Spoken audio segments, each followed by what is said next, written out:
Hey guys, it's Looch.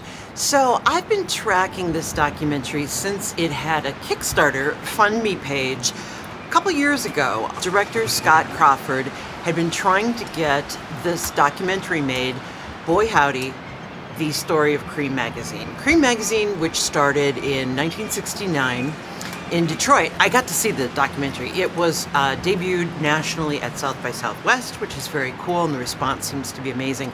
Got to watch it.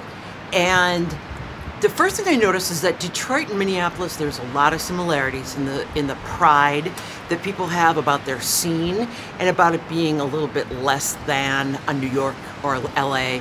And so the pride of Detroit was formed out of a head shop record store, and it was meant to be sort of, I almost want to say it was the music magazine you graduated to from Mad Magazine, because it was irreverent, kind of sophomoric in its humor. It was relentless in terms of its goal was to take down all the rock stars, all the rock gods. There was no such thing as a sacred cow in rock, and they went out of their way to prove that with really biting reviews and their humor.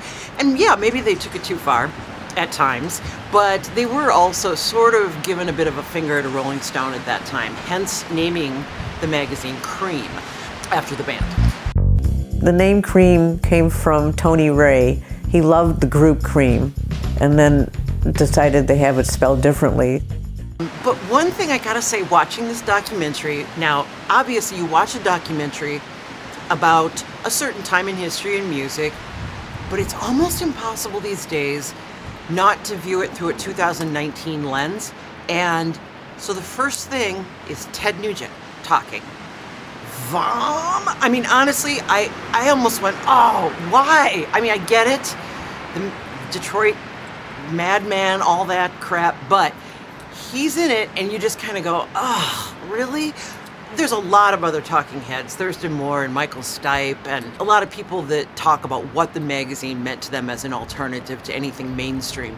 But the other thing that we're commenting on is there were lots of women writers and editors as well.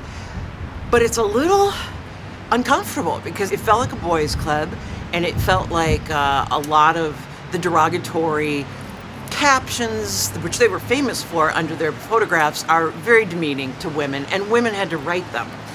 But it was a magazine that was set out to be the anti-Rolling Stone for all kinds of reasons. And Detroit music, MC5, Iggy Pop, Alice Cooper, all of those bands were getting like huge spreads, and they weren't getting them anywhere else. You had to bring it.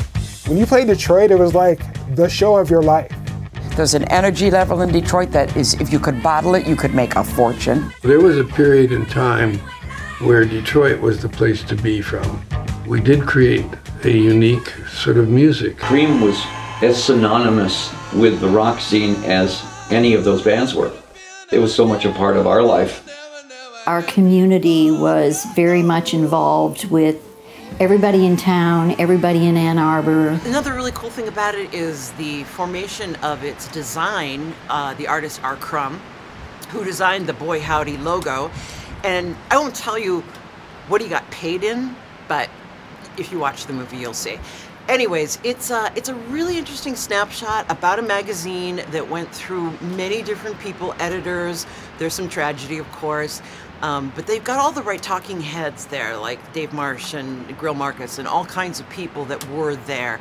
So I'm not sure when it's going to have a local debut here, but again, very interesting, and a really interesting snapshot of rock and roll in media in 1969. It is Boy Howdy, the Story of Creem Magazine.